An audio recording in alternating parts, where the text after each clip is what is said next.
नमस्कार, मैं हूं आमिल बेग। आप देख रहे हैं सिटी बुलेटिन न्यूज़। पेश हैं आज के प्रमुख समाचार। बीकापुर तहसील क्षेत्र के पणरी गांव में एक 12 वर्षीय किशोरी के साथ गन्ने के खेत में दुराचार की घटना के बाद क्षेत्र में सनसनी फैल गई। दुष्कर्म की सूचना पाकर हरकत में आई स्थानीय इनायत नगर पुलिस ने मौके पर पहुंचकर जांच पड़ताल शुरू कर दी। दुष्कर्म का आरोपी युवक घटना के तुरंत बाद फरार हो गया। पुलिस ने ताबड़तोड़ कार्रवाई के क्रम में आरोपी की मां को हिरासत में लेकर पूछताछ शुरू कर दी है। बता दें कि इनायतनगर के शाहगंज चौकी क्षेत्र के पणरी पूरे बारी गांव की यह घटना बताई जा रही है। दुष्कर्म की शिकार हुई बालिका किशोरी के परिजनों ने जानकारी दी कि लड़की घर से कुछ दूरी पर स्थित अपने खेत पर गई थी और वहीं ये घटना हुई। बलात्कार करे थे और पकड़ के गन्ना में लेके कहीं ना मेरी घास सुखवा दिया, कहीं बच्ची मेरी घास सुखवा दिया, उसका पकड़ के और मुँह दाग दिया। गलत कार्य किए। हाँ। कौन था? एक फौजी वाला लड़का था। क्या नाम था? उसका तो नाम नहीं। थाना इनायतनगर पे आज दोपहर में एक बालिका के साथ दुष्कर्म की घटना के संबंध में सूचना प्राप्त हुई। थाना पुलिस द्वारा तत्काल घटनास्थल का निरीक्षण किया गया। तहरीर प्राप्त कर अविलंब अभियोग पंजीकृत किया गया। उसके उपरांत पीड़िता को चिकित्सीय परीक्षण के लिए भिजवा दिया गया है। घटना कारित करने वाले अभियुक्त की गिरफ्तारी कर ली गई। प्रकरण में आगे की विधिक कार्रवाई की जाएगी। शनिवार को सरजू नदी में स्नान के दौरान डूबे 2 युवकों में से एक का शव मिल गया है, जबकि दूसरे युवक की तलाश के लिए रेस्क्यू ऑपरेशन आज भी जारी रहा। जल पुलिस निरीक्षक आरपी कुशवाहा के अनुसार रविवार को पीयूष पांडे पुत्र रामचंद्र पांडे निवासी रामनगर पहाड़गंज का शव मिल गया है। उन्होंने बताया कि सरजू की जलधारा में गोसाईगंज के पास रेस्क्यू ऑपरेशन के बाद टीम ने शव को बरामद कर लिया है, जबकि दूसरे युवक मनीष तिवारी पुत्र विजय कुमार तिवारी निवासी टकसाल का पता नहीं चल पाया है। उद्योग बंद की बैठक के साथ आज अयोध्या में निवेश कुंभ का समापन हो गया।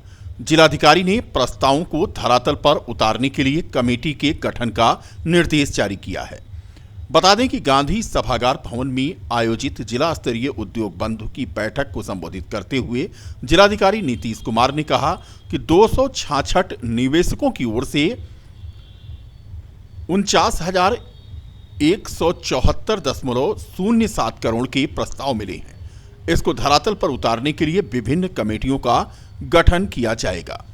इसी के साथ आज 2 दिन से चली आ रही उद्योग बंधु की बैठक जब हो गई तो निवेश कुंभ का समापन भी हो गया।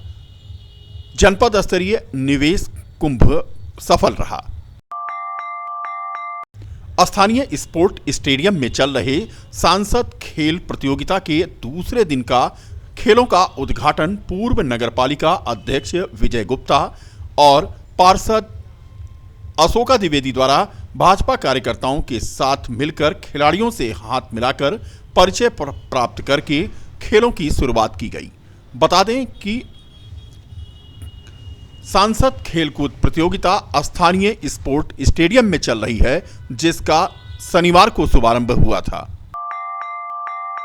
अयोध्या पुलिस ने आज एंटी रोमियो चेकिंग अभियान चलाकर लड़कों लड़कियों से पूछताछ की।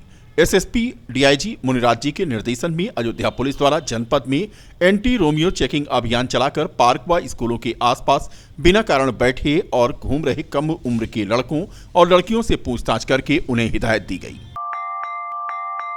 चौक घंटाघर से फतेहगंज तक आज अतिक्रमण हटाओ अभियान चलाया गया।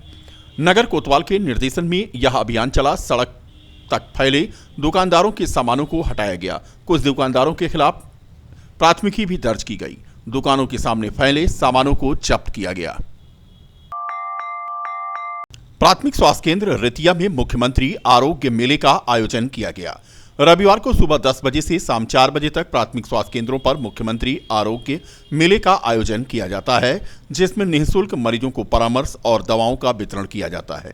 इसी कड़ी में आज प्राथमिक स्वास्थ्य केंद्र रेतिया में आरोग्य मेले के तहत लगभग 25 मरीजों को निःशुल्क परामर्श और दवा का वितरण किया गया। इस मौके पर होम्योपैथ के डॉक्टर ब्रजेश वर्मा, एलोपैथ के doctor Nikhil Pandey, pharmacist R K. Chaudhary और सपोर्ट स्टाफ सरला तिवारी, मकसूद अहमद आदि मौजूद थे। रामपथ पर अंडरग्राउंड केबल पड़ने का काम शुरू हो गया है।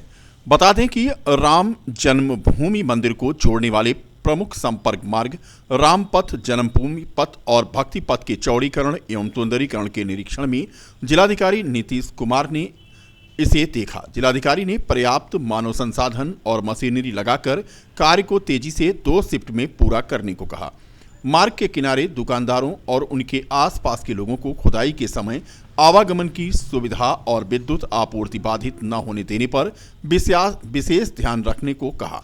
अंडरग्राउंड केबल के लिए खुदाई से वाटर पाइपलाइन के क्षतिग्रस्त होने पर उसे प्राथमिकता से ठीक कराए जाने के भी निर्देश उनके द्वारा दिए गए।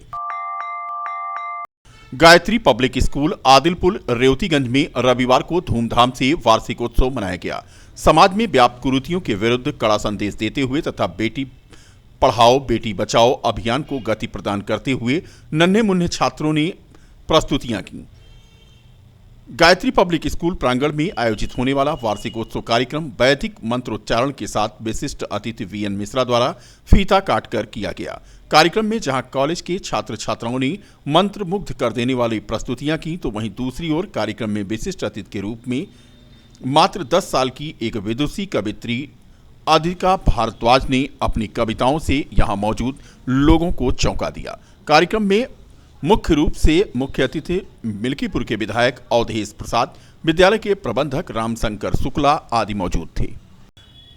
बीकापुर विधानसभा क्षेत्र के शाहगंज बाजार में स्थित राम सुमिरन इंटर कॉलेज तथा एसके पब्लिक स्कूल में रविवार को वार्षिकोत्सव कार्यक्रम में स्कूली छात्र छात्राओं की अद्भुत प्रस्तुतियों ने लोगों का मन मोह लिया।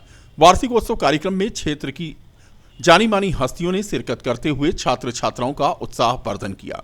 इंजीनियर पवन तिवारी ने कार्यक्रम में आए हुए विशिष्ट लोगों को माल्यार्पण कर उनका स्वागत किया। कार्यक्रम का संचालन प्रधानाध्यापिका अनीता राजपांडे द्वारा किया गया। मैनेजिंग डायरेक्टर राम सुमिरन इंटर कॉलेज एवं एसके पब्लिक स्कूल। सर्वप्रथम आप सभी अभिभावकों को, दर्शकों को सादर प्रणाम करता हूं। बच्चों के द्वारा एनुअल फंक्शन में तरह तरह की कृतियां प्रस्तुत की गई जो सामाजिक समरसता को दृष्टिगत रखते हुए काफ़ी अच्छे कार्यक्रम प्रस्तुत किए बच्चों द्वारा, जैसे बेटी बचाओ बेटी पढ़ाओ, सेफ वाटर, जल संरक्षण और भी ऐसे कई कार्यक्रम प्रस्तुत किए गए जो कि उपस्थित दर्शकों को मंत्रमुग्ध करते हुए दिखाई दिए। हमारे बच्चों ने वार्षिकोत्सव के उपलक्ष्य में बहुत ही अच्छे कार्यक्रम प्रस्तुत किए, जिसमें एकांकी, हास्य नाटक, कव्वाली, राष्ट्रीय गीत एवं कृष्ण जी के ऊपर आधारित कृतियां प्रमुख थीं। कार्यक्रम के मुख्य अतिथि के रूप में आदरणीय श्री प्रदीप श्रीवास्तव जी, प्रबंधक दरबारी लाल महाविद्यालय कलवा मऊ, चौकी प्रभारी श्री अनुराग पाठक जी, श्री गिरीश तिवारी जी, आज सामाजिक संभ्रांत लोग, अभिभावकगण एवं हजारों की संख्या में बच्चों की संख्या उपस्थित थी।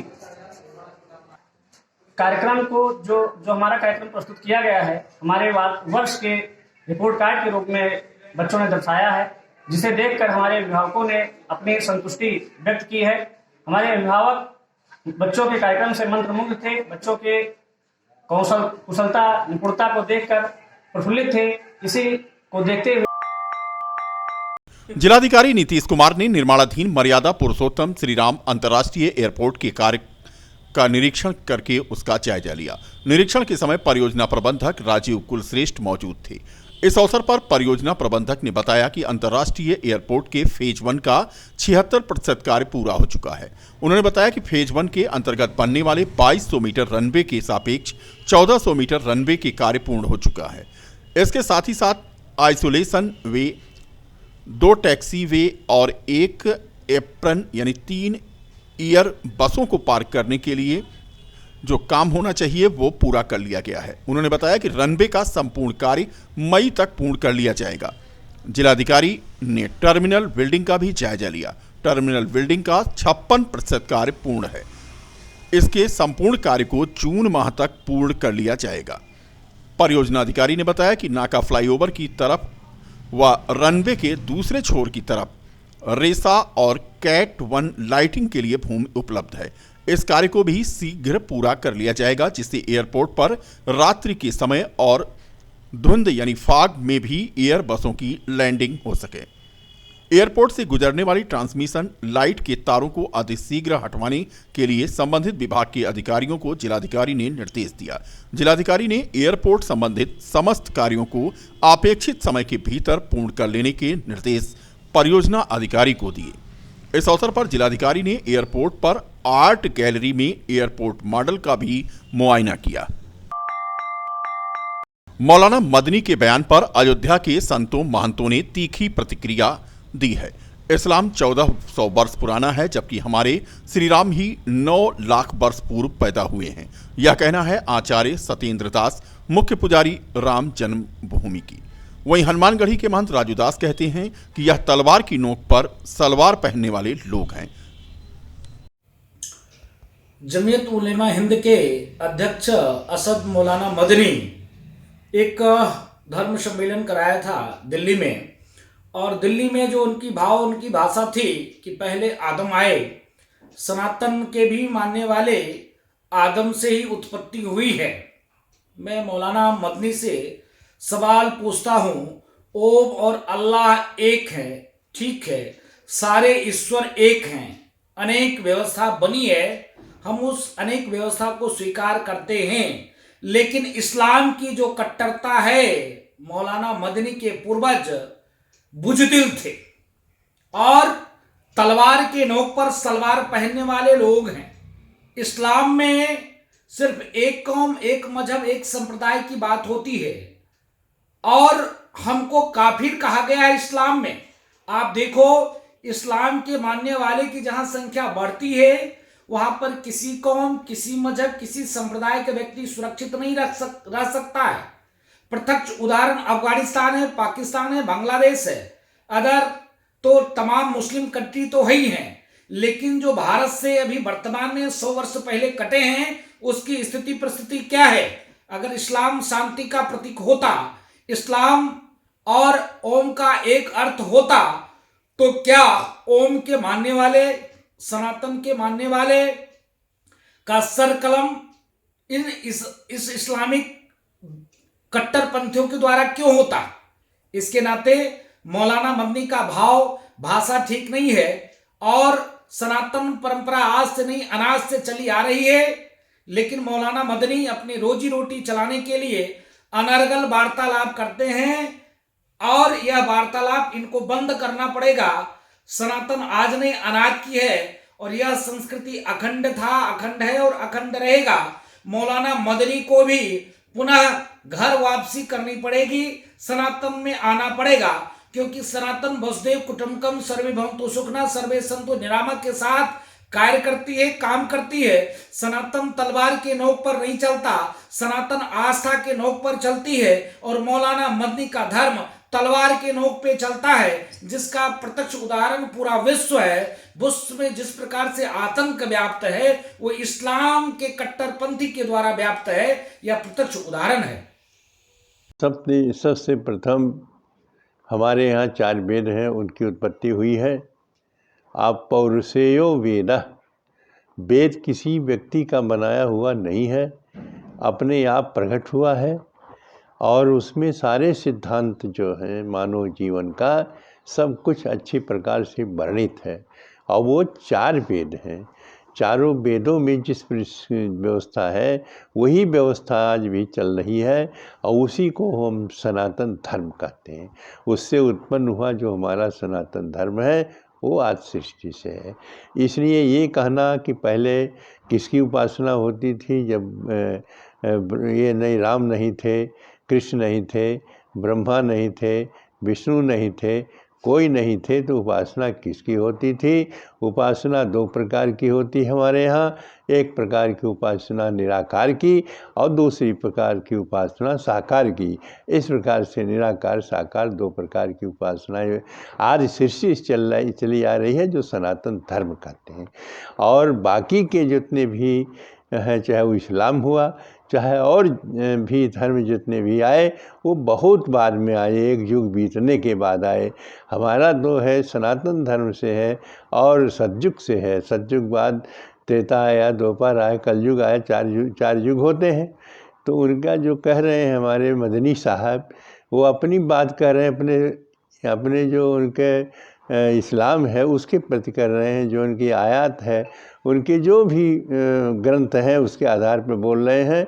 लेकिन ये जोड़ रहे हैं जो कि पहले इस्लाम आया या पहले इस्लाम के शब्द आए, वह झूठा है। पहले हमारा वेद आया है, और यह वेद भी किसी अवतार की रचना नहीं है, वेद बल्कि